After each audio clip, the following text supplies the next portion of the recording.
Welcome back to New Rockstars. This is the big question. Yes. The show that gives you too much information about how many Jedi younglings had to die so that the cutest one of them could live on to generate billions for the Disney Corporation. I'm Erik Voss, and talking dead Jedi with me today is off-screen producer Zach Huddleston, and I might be wrong, but I think this is your birthday, or the day before, one of the two. This is my birthday. That is, you're completely accurate. Happy birthday! Thank you. And you got just what I wanted, and that's some really in-depth Star Wars talk. That was the present. Happy birthday, motherfucker! So glad we get to celebrate with you today by working. Thanks, Erik. And speaking of work, I'd be remiss if I didn't make you do a little bit right now. I'm going to ask you today's big question. Hit me with it. Who saved Grogu from the Jedi Temple during Order 66? Ah, yes, this big question. I believe the Mandalorian season finale is coming up this Friday. If you're watching it after that and they answer it, just pretend like we are right. I don't know. Or maybe they didn't answer it. Hey, it's the big question from this whole season of The Mandalorian. Remind you guys, chapter 13, we learned from Ahsoka Tano that Grogu, that is his name. It's false.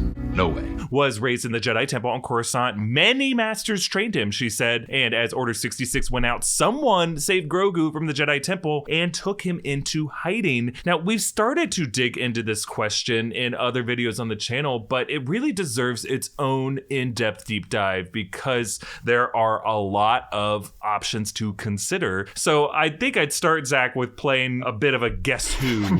Does he wear glasses? People in Star Wars apparently wear glasses. I think we just learned that Dr. Pershing might be one of the first Star Wars characters on screen to wear glasses. Oh, right. A whole underrepresented group of people that Star Wars has been neglecting. Four Eyes. There's been more literal Four Eyes on Star Wars than figurative ones. Only in the pod racer community is eye protection really valued. But good on them for actually wearing their goggles, because those steampunkers just use them for decorative reasons. Say goodbye, Ratatouille. Oh! Okay, so the first thing that we're going to eliminate some options are whoever this mystery savior was must have been alive during Order 66, a dadoy, but we have to mention it. No Luke Skywalkers, no Qui-Gons in there, okay? Second one that you can flip your tiles down for, Zach, is the savior must have been a Jedi Master. Oh. Not just any Jedi, because Ahsoka said that Grogu was trained at the Jedi Temple, but she did not know that information until she communed with the child, which is worth noting because Grogu is Anakin's age, only 5 years older than Ahsoka, making her and the child contemporaries. She would have been at least aware of this kid at the temple. So that means that while Grogu was at the temple, he must have been secretly hidden somewhere with only a few Jedi Masters knowing about his very existence. Wow. So there were levels to the temple, so to speak, and there's maybe a secret, more hardcore level. The final level, you find out that Xenu created all of us. Yes, yeah. Well, then the level above that, you have to fight yourself, right? Like, that's how it works. Yeah. That's right. And then risk your life every 2 years to be in a Mission Impossible. Yeah. Also, the third thing that we can eliminate, this Jedi Master must have been obviously in or near the Jedi Temple at the time of Order 66, just because the Jedi were caught completely off guard by surprise by Order 66. Anyone not within that vicinity would have really had very little / no time to rush to wherever Grogu was in the temple to save him and escape. They are a bunch of idiots who allowed themselves to be scattered all over the galaxy and not protect their crucial home flag. And lastly, this I think, Zach, you and I will enjoy as the fourth and most critical reason why we're able to narrow things down. Really, this is a special ingredient of New Rockstars theory making. The fact that we are also screenwriters working in the film industry with lots of experience with this stuff. These movies and shows tend to navigate certain known formulas and tropes, and just because something is canonically possible, according to nerds commenting in Reddit, doesn't mean it is cinematically plausible. At the end of the day, the Walt Disney Corporation is a business. They want to make money and reach certain creative goals. So which reveal delivers the greatest fan service and sets up the Star Wars universe and their overall creative goals? It's not pleasing or cinematically or thematically fun. Just have it be a dude named Doug. Right? Who we've never seen before and will never see again, right? Yeah, I got the kid. And then the credits roll, and that's it. No, yeah. They want to try to, like, make us happy, but not make us too pissed off. And they want it to open doors, not close them. Applying all those Guess Who's, we got 9 faces left up on our Guess Who board. So I'm going to rank these 9 from what I think to be the least likely to the most likely. So we'll start at number 9. Who was in the Jedi Temple at the time of Order 66? Anakin Skywalker. At this point, his name was Vader. He was the first in the temple. He knew what he was about to do. He led the 501st to massacre the Jedi, even the younglings. Ah, shit! No, god damn it! Ouch, ouch, ouch! Yeah, we remember that scene. And the reason I bring him up is, yes, he was there. He might have even found the kid. But, Zach, the fact that Anakin himself slaughtered those kids makes it unlikely that he would come across one that looks like Master Yoda and be like, I'll keep this one. Yeah, it's the old bad joke. You're dead, you're dead, you're dead, you're cool. You're dead, you're dead. He wouldn't do that. Definitely not. Furthermore, it's unlikely Anakin even knew Grogu existed because remember, the Jedi Council deliberately refused to make Anakin a Jedi Master despite Palpatine's trying to go around them and let Anakin sit in on the council meetings. Mace Windu was like, yeah, you're still not one of us, so shut up. Take a seat, young Skywalker. It was only Masters, it seems like, who knew about Grogu, according to Ahsoka. Anakin would not have known. And I actually think it might be true that Grogu might have been the big reason why Anakin was not allowed on the council as a master, maybe out of fear that Anakin's and Grogu's matching birth years made them a dyad, and that freaked out Mace Windu. Can you just briefly explain or remind us what the dyad means in this context, Erik? Yeah. It's kind of an extension of the rule of 2 from the Sith, right? This is something that became known to us in The Rise of Skywalker. Rey and Kylo Ren were revealed to be part of a dyad. They're basically 2 beings, Force sensitive, that are linked in the Force, and that the Force is always going to bring them back together, and they are more powerful together.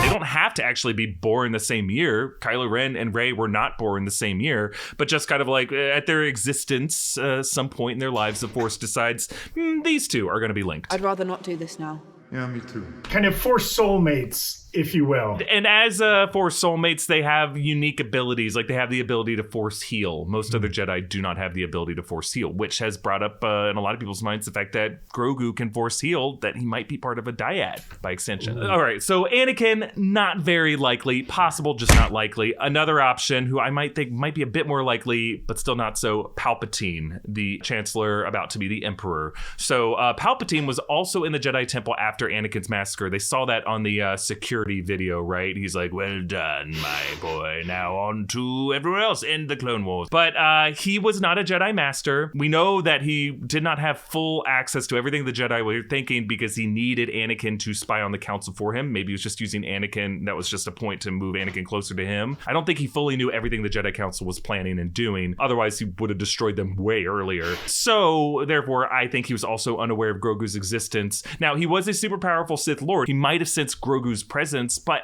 applying just common sense to this, think about it. If Palpatine were able to get his hands on Grogu, then we would not have had all this drama over Imperial forces trying to get him now. Palpatine's cloning scientists would have drained that kid of everything and then killed him, and then, they probably would have had a huge advantage in the Galactic Civil War. And Moff Gideon would be off running some bureaucracy. He'd be running a Kinko's somewhere. Yeah, definitely. He reeks of middle management to me. He'd be using the Darksaber to slice, papers. Yeah. That's what they do at Kinko's. That's the only reason I go to Kinko's. I'm like, I need a slicer, and they're like, are you gonna do anything else here? I'm like, I'll buy those Swedish fish. They're like, nah. Oh, they got the best Swedish fish at Kinko's. They do. It's the one place you can for sure always find some Swedish fish is at a Kinko's. All right, let's move on to a much more likely option that has come up, and I love that this Jedi keeps coming back up. Number 7, Jocasta Nu. So you remember Jocasta Nu? She was the elderly librarian of the Jedi Temple archives, the one who sassed Obi-Wan back in Attack of the Clones. If an item does not appear in our records, it does not exist. Ooh, frosty. Now, she did held the rank of Master. which is interesting. So she might have been in the know. And a lot of people are saying because she's an elderly woman, she might be like a good caretaker of a child. I don't go for that line of thinking. She's just a Jedi Master who was there at the time. Well, and again, why would she be a good caretaker of that child and not all the other children that got killed, right? I guess maybe he's a more valuable child? This one's at the top of your list. And then George Lucas's son, Jedi, who talked to her in the library that day, sees that list. Is like, why am I not on the list? And she's like, no reason. Now, a lot of people shoot down Jocasta Nu because Anakin killed Jocasta Nu during Order 66. So Jocasta might have had some time to hide Grogu somewhere else, maybe entrust his care to someone else, Doug. But she herself did not escape the temple to be able to look after Grogu for years to come. There's some potential for like a Kal-El, put him in the escape pod and shoot him off kind of a thing, right? Possible. And we know Yoda did have one of those little pods that just seemed that species size. That's how he got away from Kashyyyk. So maybe in one of those, and then someone else picked him up on the other side, and the people at Kinko's are like, okay, cool, we'll take care of this. Hey, are you just using the slicer? The reason why Jocasta is not higher on this list, Zach, is that her case is also hurt by the fact that Luke later found her personal archives, and as far as we know, there was no mention of Grogu in those records. Now, maybe there was. Maybe we'll find out in an upcoming episode of The Mandalorian or some spinoff or something like that, some way that Luke's timeline could cross over with Grogu's. But as of right now, Jocasta does not have a role in that. So I'm going to move on to a quick option that I kind of lump in with Jocasta, but she's more of a question mark, is Serr Junda. Serr is a Jedi that Cal Kestis crosses paths with in Jedi Fallen Order. Now, during Order 66, Serr said that she tried to help some younglings escape, which seems like, maybe one of those younglings was Grogu. Now, it is not clear that she was on Coruscant at the time. Actually, her surroundings in that flashback cutscene looked kind of like older ruins, and she was not the rank of Jedi Master. So I kind of lump her roughly in the same boat as Jocasta. Possible, not likely. Next up, Zach, is a long shot, our man, Maul. Love this. So here's the deal with Maul. He's alive, obviously. Clone Wars Season 7 showed his escape from the clone troopers from Ahsoka's group. She let him escape, and this was minutes after Order 66 went out, and he knew what was happening. It might make sense for him to go check out things at the Jedi Temple on Coruscant. Maybe surveyed that massacre after Vader and Sidious left. There's a lot there in the Jedi Temple archives that would be very valuable to Maul. He could have gone there that night after Anakin was gone, and then maybe discovered Grogu before Yoda and Obi-Wan arrived the next morning. I love this too, because again, you talked about fan service. We know Dave Filoni's a big fan of Maul, right? Put him all over his animated shows. And he came back in Solo in live action. Clearly, Lucasfilm has a future for Maul in this period of time that's after Order 66, but before we catch back up with him in the timeline in Rebels when he reconfronts Obi-Wan and dies on Tatooine. So there's some story left to be told with this guy. And I just bring up Maul because he is a completely rogue actor. He is not loyal to the Empire. The Empire betrayed him. Sidious betrayed him. He would have no reason to harm or kill the child, or even to pass him on to the Empire if he found them, or to pass them on to the Jedi. So it would make sense why Grogu is no longer in the Jedi's hands. And Maul really is his own actor controlling his own destiny at this point. He has connections with his Crimson Dawn crime network. That could be how Grogu ended up in the hands of that Nikto gang that Grogu was in on Arvala 7 in the Mandalorian pilot. Especially, Maul sees this thing that's clearly a valued asset. Maybe he's in the extra padded golden emerald chamber at the Jedi Temple, and he's like, this little guy must be worth a lot, right? He's like, this is going to help me in the future. I can sell this or trade this or something, right? He's running down the dorm hallway. There's one little hobbit door where he's like, why is there no name card on this one? And then he kicks it open, and Grogu's in there. He's like, not now. He's like, come on. So another similar long shot option that a lot of people are considering that I would say is a bit more likely than Maul is Mace Windu. Now, Mace Windu has been assumed to be dead because not many people could survive that fall out the Chancellor's window, but we did not see a body. Mace Windu might top a lot of fans' lists of someone they want to see come back, and with the popularity of Samuel L. Jackson and how much Disney loves him to give give him his Fury show on Disney Plus, we could see another Mace Windu series in the works. Now, we also know that when it comes to falling down those Coruscant skyscrapers with all those Fifth Element traffic, a lot of those Jedi have been able to survive those falls. They just grab onto a certain taxi and they're like, I'm okay now. I mean, Mace Windu's still got one working arm. He could have survived that. And he would have been in a unique position to know what Anakin and what Palpatine were planning to do. He would have had just enough time to make it back, to rush back to the Jedi Temple. He would have known about Grogu's existence as like the number 2 on the Jedi Council. But what I'll say about Mace Windu is it presents a sad truth about when Mace Windu, one arm severed into a stump, limping through the Jedi Temple, other younglings are like, Mr. Windu, what is going on? And he's like, out of my way, kid. Nothing. Leave me alone. Hey, he's only got one arm to hold one kid. Right? It's like there's no room on the lifeboats, kids. What about this bassinet? I got one priority. Okay, we're moving on to our top 3 of my favorite options. Number 3 is Yoda. So Yoda, obviously head of the Jedi Council. He returned to the Jedi Temple from Kashyyyk hours after the massacre with Obi-Wan, surveyed the scene, and they were seemingly undisturbed. They seemingly had like hours to just walk through that crime scene without any other clone troopers or Imperial forces being like, hey, another Jedi. You know, they had it on lockdown. No particular rush. Now, if Grogu was kept in a secret part of the temple, their little hobbit dorm door, that only Yoda knew about, Yoda could have recovered the child from wherever that was during this period, and it just occurred after the scene transitions away in Revenge of the Sith. Yoda, obviously the same species as Grogu, and was most likely one of the Jedi Masters who trained him in the temple. If anybody knew, it would have been Yoda, it would have been Mace Windu, right? But Yoda being the one to save Grogu, Zach, wouldn't you say it seems a little on the nose? Like, oh, well, yeah, that's what I assumed, that there was a connection with Yoda and Grogu. Why did you keep that a secret? Yes. It also, I mean, this show does seem a little overly concerned with us not calling Grogu Baby Yoda, right? They insist on calling him the child, and then they give him a real name, so we'll do that. Yeah, most of the world still kind of refers to him as Baby Yoda. Putting him in contact with the actual Yoda seems like it would only perpetuate the Baby Yoda trend, right? Exactly. And I don't think they want to do that. You're exactly right. So that's why I think our next option is slightly more likely. Number 2, Obi-Wan Kenobi. So yeah, Obi-Wan was with Yoda when they returned to the temple. They had it under lockdown. And yeah, he was on the Jedi Council. He was a Jedi Master at this point. So as one of the Masters, he might have been one of the Masters to train Baby Yoda, especially when one considers that we have a whole Kenobi series in development, one that will take place between Revenge of the Sith, 19 BBY, and Obi-Wan's death in 0 BBY, right before the whole Battle of Yavin. And this could be a great way to introduce this whole Obi-Wan series and explain Grogu's early years. But I also feel a little, does this help Lucasfilm? Because think about it, would they want this Kenobi series to just be another Star Wars Disney Plus series about an adult caretaker to Grogu, just set 20 years earlier? Yeah, it does seem like one of the great gifts of this series is its independence. Right. And like,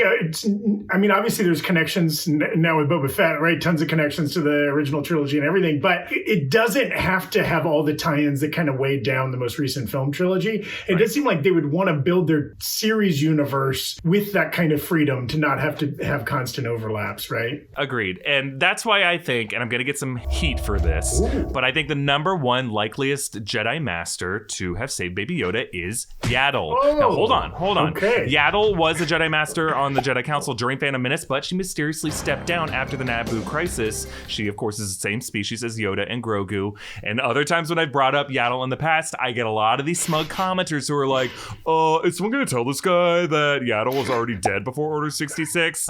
You clever people. Class, you guys are referring to a Legends story, expanded universe, not canon, in which Yaddle, yes, does die sacrificing herself to save Anakin and an entire planet. It's a cool story. She uses her force to absorb this kind of deadly toxic gas into, it's like a virus. She absorbs it all into her body instead of letting it disperse into that planet's atmosphere. But that story is not considered canon anymore. I'm sorry, it's not. Maybe it should be. Maybe you think it should be. But Yaddle keeps coming back in other things that are considered canon. So Yaddle reappeared in a graphic novel as a ghostly vision that was fighting Vader. She was the last one to die in that vision. It was just in his mind. He was fighting off these presences, these projections of Jedi. And she was also mentioned last year in Jedi Fallen Order as having possibly survived the Purge. It honestly seems like the current team at Lucasfilm is deliberately wanting to leave Yaddle's fate a blank page so that they can write something else on it. And Yaddle, unlike Yoda, Yoda's the most famous one. Yaddle isn't a character casual fans of Star Wars really know about, but she is kind of one of these mysterious things that why did she leave the Jedi Council after the Phantom Menace event, if not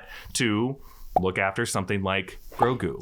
Ooh, I love this theory. It's also like the perfect move that they would make to like send everybody scrambling to the internet to be like, who is this character and why should I know that? We're like, it's a known character that's shown up before, and yet, yeah, like you said, the casual fan not that familiar with the lore of Yaddle. And again, maybe they're just going to decide that they're never going to bring her back up again, and that was the end of the story, and they're going to decide that the story was canon. But it seems like the move was that is not considered canon. She might still be alive. That's just where things are right now. I know it's confusing in the world of canon and Star Wars, what is and is not considered actually true to this world. Right now, the people currently working on it, Dave Filoni, Pablo Hidalgo, all these artists, all these genius storytellers are saying, just hold off on this one. We got something coming about Yaddle. If not, why would they bring it up in Jedi Fallen Order that came out the same week as Grogu into our world in November 2019? Why would they have this weird Yaddle mention of Jedi Fallen Order within days of us figuring out that there is a Baby Yoda now? Now, do you think, an addendum to this,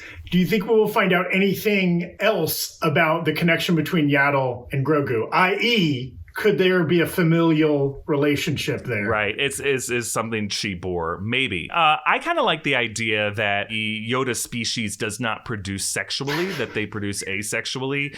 I know we're going to say if there are males and there are females, why in all of biological science do we have male and female things if they don't mate and produce sexually? I think it could be something else that, like, maybe there is a broad spectrum of sexuality within the Yoda species, and that they gestate asexually from some kind of weird organic process that is not necessarily like she carried him in a womb. I think based off what we know of their biology, they're most likely to be egg-based monotreme mammals, you know? And there's a history of like some species of amphibians that can like change gender to be able to reproduce if there's no of the other partner around. So yeah, who knows? There's all kinds of potential there. Plus, I mean, do any of us want to have to answer the question, does Yaddle Already answered, my friend. So that's where we're going to leave it for right now. If, and I know it's a big if Yaddle is still alive, she is absolutely the most likely option to have saved Grogu. Absolutely. But I know it's an if. And in fact, I think Grogu could be a good answer to why she retired from the Jedi Council. But if Yaddle did die, and she is not at all going to be tied in with the story of Grogu, then number 2, I think Obi-Wan is the likeliest savior for this character. So that's where we'll leave it for now. We are going to answer a bite-sized question. But first, we want to thank some friends who helped us make this episode, starting with our friends at Coors Light. These days, everything is go, go, go, hustle and bustle, and it's kind of a lot. You need a moment to turn off for a little bit. That's where our sponsor, Coors Light, comes in handy. When I need to really just turn off and let the day float away, I put on a classic sitcom, I grab a bowl of something tasty and a nice Coors Light. Nothing eases a tired mind like some Julia Louis-Dreyfus and a cold lagered beverage. They've got some great new packaging hitting the shelves. The new design features clear skies that invite you to sit back, unwind, drink it all in. And the iconic Coors Light mountains still turn blue when your beer is as cold as the Rockies. Brand new look, same ice cold refreshment. That is why Coors Light is the one I choose when I need a moment of chill. So when you want to reset, reach for the beer that's made to chill. You can have Coors Light delivered by going to get.coorslight.com and finding local delivery options near you. Celebrate responsibly. Coors Brewing Company, Golden, Colorado. Nice. We also want to thank our friends at Purple Mattress for sponsoring this video. Sure, most mattresses look the same with sheets on them. Same goes for pillows, but peel away the exterior and you'll see they aren't all created equal. Those insides are what makes every Purple pillow and mattress unlike anything you've ever slept on. They have this cutting edge technology called the Purple Grid. It's a pattern comfort technology that instantly adapts to your body's natural shape and sleep cycle. Then they have all of these air channels designed to neutralize body heat and keep you cool. The same tech in their mattresses is is also in purple pillows. They're engineered for head and neck support and airflow, and I can attest to that since I've got a purple Harmony pillow myself. It's super soft and oh so nice for my sleepy little head. It's not a little head, it's a big head. It keeps me sleeping like a cool and comfortable baby. You can try every Purple product risk-free with free shipping and returns, and Purple has financing available as low as 0% APR for qualified customers. Experience the Purple grid and you will sleep like never before. Go to purple.com/bigquestion10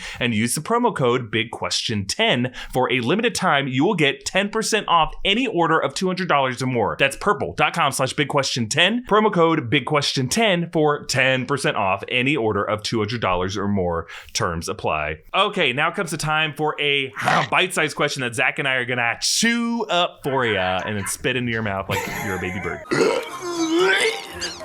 Our question this week comes from our friend Mezzo JD on Discord asking, now this is a familiar question that has come up before, if Thanos wanted to kill half of the universe because of resources not being enough, why didn't Thanos just use the Infinity Stones to make sure there would be more and enough resources, space, etc.? What was the reason? What was the reason? It's a great question, not only for philosophical purposes, but because this has been answered by the filmmakers, at least to some degree. This came up in the filmmaker commentary on the Infinity War Blu-ray during the scene in which Thanos explains his history and motives to Doctor Strange on Titan. Actually, Eric, do you mind if you and I just kind of dramatically reenact the filmmaker commentary? Oh, of course. You be both Russo brothers. And if you could do slightly distinct accents for each of them, for sure. I think that would help the viewer a lot. And then I'm just going to be Stephen McFeely. Yeah, Christopher Marcus was there, but he didn't weigh in on this. Yeah, he was pouring everybody coffee. We all know he's the lowest on the totem pole in that Forza. Well, I don't know. Anthony, we'll talk about that. Okay, so Anthony Russo says, people have asked us why Thanos didn't just use the stones to double the resources in the universe, and clearly he is not interested. And then Stephen McFeely counters, no, it's about free will, okay? That doesn't solve the problem. We're just going to get there millions of years from now. This is an opportunity for people to get it right. He trusts them, you know? And then Joe Russo comes in and says, oh, well, he was told no to an idea that he had that he felt was the only solution, and then was proved right to himself when that solution was not acted upon. So his messianic complex, he is now committed to following through on the idea that he had many, many years ago. He is not a stable, although he appears stable at times, he is not a stable individual.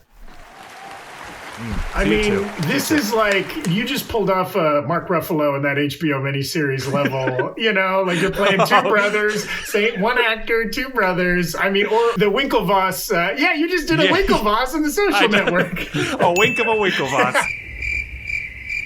All the love in the world to these Russo brothers, don't get me wrong, but they are some of the wealthiest and most elite, most powerful filmmakers in the industry. I think they can take this. And we're not calling them dumb. We're just slightly making fun of their speech patterns, which is fine. But not how they said it, but what was said there, right? What does this mean? So you can kind of hear the Russos chalk it up to Thanos basically being a homicidal maniac with a god complex, right? Who was kind of aggrieved because he was ignored for years and years. And now the universe needs a drastic move to be shaken out of its pattern of overpopulation and overconsumption, right? He's an eco-terrorist, basically, in their eyes, right? And terrorist plans aren't logical. Right? It's not about math. It's about drama. It's big actions, right? Getting the headlines, Mad scientist goes berserk and we don't have pictures. Yes, right? It's impact over logic. But Stephen McFeely in there, right? If you listen to a lot of these commentaries, he's often sounds like the smartest guy in the room when it comes to character motivation. He's really sharp, and he's clearly put a lot of thought into this. And he makes an interesting comment. He says that for Thanos, this is an opportunity for people to get it right, and that he trusts them, which is so interesting, right? That's not eco-terrorism. He's saying Thanos sees there's a lesson to be learned that he wants to impart on all of living life or whatever. Yeah, right? yeah. I really like that because like McFeely acknowledges the logical problem of simply doubling space or resources available to the universe. Because yeah, like living beings would just eventually consume it all. It's like, you know, if you ever get an afternoon off, and so you just kind of like slack on your work, like, you know, you will find a way to expand whatever you have to do to fill as much time as you have to do it. Yeah, exactly. Right? Yeah. We're all amorphous gases that are just filling to occupy the space of our container. It's the same as if you had twice as much food or twice as much oxygen or potable water.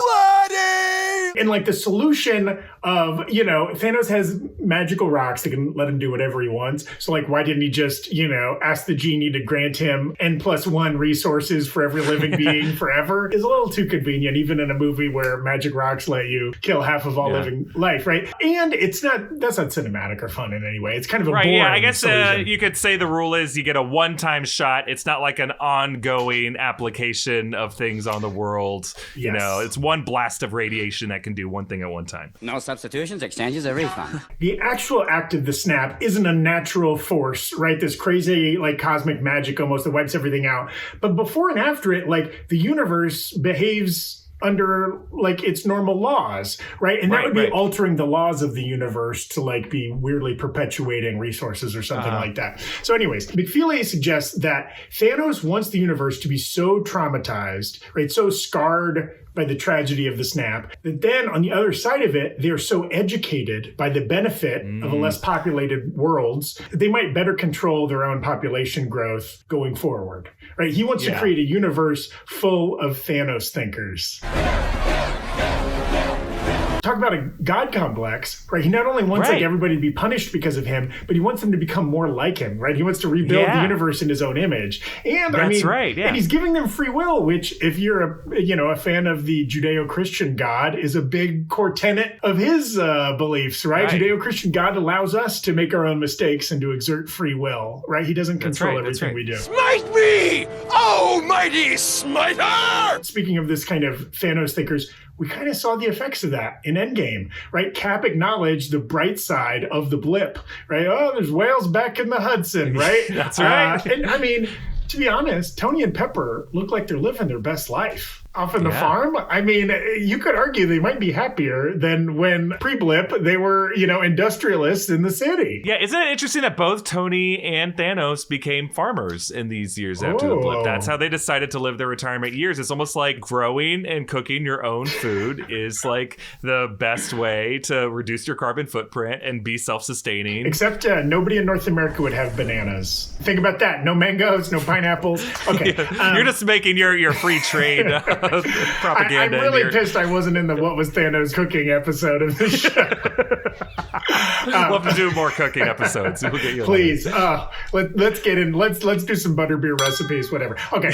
But that's just to say, right, in the little snippet of life we got in Endgame post-blip, we saw that like society was moving on. They were adapting. They were learning to live in this half of existence world. So it's like they almost did kind of learn the lesson in responsibility that Thanos wanted them to learn, which is fascinating, right? If it wasn't for these pesky kids, these damn Avengers, right, undoing his thing, Thanos might have been right. And I'd have done it too, if you kids hadn't come along. I just want to sum it up with like Thanos' thinking is a little bit like, give a man twice as many fish, he'll eat too many fish. But teach half as many men how to fish, they'll appreciate how quiet it is on the water.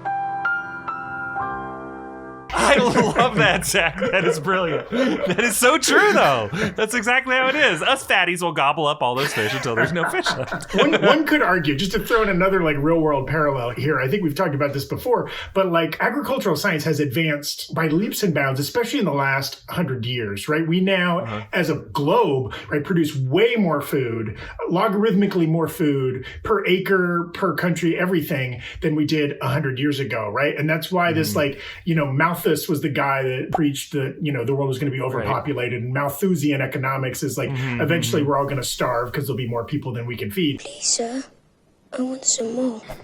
Most of his beliefs have been roundly kind of defeated because like he didn't anticipate how much more efficient agriculture would get. Now, maybe that's also led to like food is cheap now. We underappreciate it. Maybe we produce too much of it. Maybe we eat too much of it. You know, there's all kinds of tendrils of arguments that branch off of that. But Thanos did nothing wrong.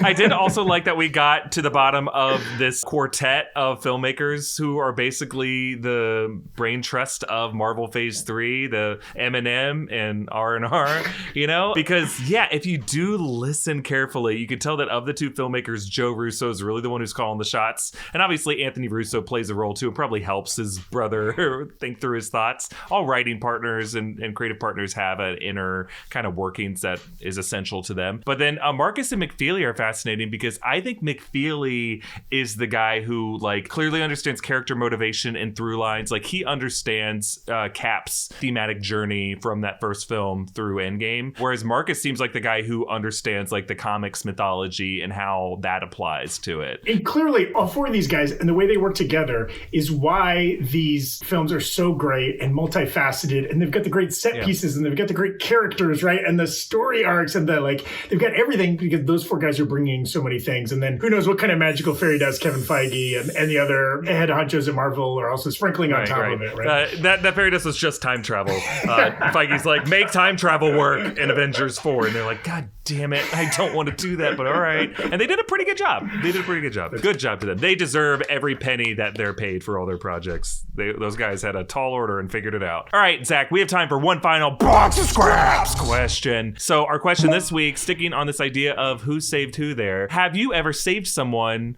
or have you ever been saved by someone? Ooh. Do you have a good answer for this, Erik? I don't. I'm hoping you go first. Well, maybe I've lived a turned life. I don't think I've ever been in incredible mortal danger, nor have I lived a super heroic life where I've been snatching people from the jaws of death. But I will say a moment that stands out to me, you and I both grew up in North Florida. You a little bit more metropolitan North Florida, the Jacksonville area. Jacksonville, Yeah, I was in a rural area, Columbia County, Lake City, Florida. What's up? Right on the Georgia border, and like a lot of my town, you know, my friends or like sometimes my jobs would be kind of spread out. So there's a lot of like country road driving, right? Where it's like the forest goes right up to the side of the road. There's kind of trees right there. There's not a lot of median or anything there. Maybe there's a ditch because it's Florida, and a 2 or 4 lane highway where you go pretty fast because there's no traffic. And I have a very distinct memory. This is around 1999. I've just recently started driving. My first job was as a paper delivery guy, like office paper, like the big boxes of office like copy paper. And I'm driving to the town next to mine, Live Oak, and just middle of the day, again, mostly open country road. I'm hauling ass in my 1997 Nissan Hardbody. Whoa, boy, that little truck could get it. Okay, probably got some Beastie Boys banging. Feeling good about myself. Ball at the bottom. Did you just make a Kid Rock noise? I did make a Kid Rock. Well, I'm thinking Sabotage. Yes. Okay. But no, like Ball at the bottom in my head canon. This is pre-podcast. If they jump forward 15 years, there would definitely be a This American Life blasting on the radio. But at the time, it was probably Beastie Boys or Rage Against the Machine or something like that. And so I'm cruising, probably speeding. And again, like the forest comes pretty close to the road. Out of the trees just ahead of me comes like a gigantic deer, like big rack of horns. Like, they count deer by like the number of points on their horns. Cause like the more points, the bigger and the older the deer is. This was at least like a 10 or 12 point. This was a huge deer, right? And like they are, their head and their rack of horns is probably 4 or 5 feet off the ground, right? Like maybe taller than a human. And this deer is coming full speed out of the forest directly towards the road in front of me. And like, this is in a moment, a snap, right? I don't even have time to like hit the brakes. This deer is going to run right in front of me. And with that giant rack of horns and this, probably like 400 or 500 pound animal, it's going to hit the front of my car, maybe come crashing through my windshield.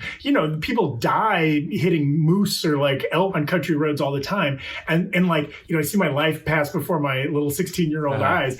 And then right at the edge of the road, this 10-point, this giant, magnificent buck pauses, and I pass, and then he runs out in front of the semi truck that was behind me. And I'm sure poor deer certainly died, but the semi truck, which has like a giant grill, right? It's not flying through the windshield. It hit the front of the truck. I saw the truck kind of pull over, whatever. Nobody was hurt, no big damage. But like the difference between jumping in front of me and jumping in front of that truck was like, either way, that deer was probably going to die, but it could have been life or death for me. So the only thing I've ever been saved by is some random, Bambi's dad in the late 90s, I think.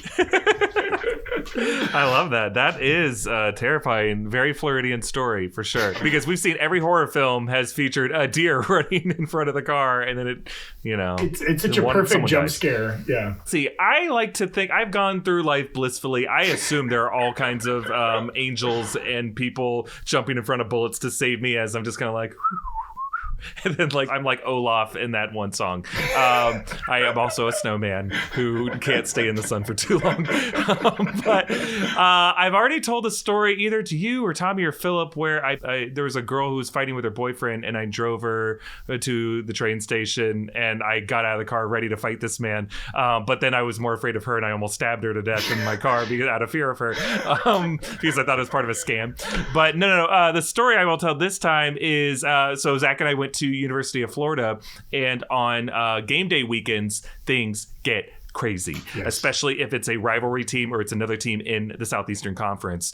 Usually the first big nasty rivalry game on the calendar is the Tennessee game, the Florida-Tennessee game. Florida and Tennessee, for whatever reason, hate each other. Zach might be able to speak more to that hatred than I can. I don't know why. Well, we were both like really good teams from the 90s. We would always beat them, and they have a really big, kind of loud, boisterous fan base too. So I lived in the dorm that was closest to the stadium on campus, and on the Friday night before the game, I was walking back probably from some improv rehearsal, because that's all I did was just improv rehearsals or improv shows. I was out with some friends, and then I walked back to my dorm, and there is a kid on the ground, not moving, face swollen, barefoot. It's the worst beat up I've ever seen someone. He also seemed out of it, might have been drunk, I'm not really sure. And there was some other kid who was standing over him who's just like, I think he's dead. And I looked at him, and the kid kind of like turned his head, and I'm like, okay, he's not dead. And I'm like, we have to call the cops, right? And this other kid's like, yeah, but I was the first to find him, and I'm worried they're gonna think I did it. And I'm like, well, I'll just call. And then we called the police, and they got there pretty quick. But this kid looked like he was about to die, and he was wearing a Florida sweatshirt. Looked like he was out because right near the stadium, you'll remember, in Gainesville, across University Avenue, there's a bunch of really crappy bars. There's like Balls, Grog House. Yes. Grog House. These are places that like every college town has one of these where it's like, 5-cent beers or something like that. We don't bother with mopping or decorating. Just come in and get silly drunk. Yeah. Yeah, it's aggressively dangerous. But I'm sure this kid was at one of those, probably talked some shit to some Tennessee boys who are in town, and they beat the shit out of him and left him basically for dead. And shoeless. The shoeless detail is so like vivid and insane. Yeah. Now, he might have been already shoeless. This is Florida. Half the time, people don't need to wear shoes. It's not as big a deal to punch somebody out of their flip-flops than it is to punch somebody out of their sneakers, right? But he did survive. The cops called me the next day just for follow-up, just to get my name and everything. Anywho, well, that is it for this episode of Big Question. Another very happy birthday to off-screen producer Zach Huddleston. Thank you, Eric. Every birthday I get to spend remotely with you is a gift unto itself. Thanks, buddy. And likewise. Well, thank you to Zach for joining me this episode. You can follow Zach at ZHuddleston on Twitter. You can follow me at EA Voss on Instagram and Twitter. Follow New Rockstars on all socials. Send us your big questions using the hashtag Big Question, and subscribe to this podcast feed. Give us a nice rating and review if you don't mind. Of course, always subscribe to New Rockstars here on YouTube. Hit that notification bell. We'll see you next week for a very special holiday episode of Big Question. Bye, everyone.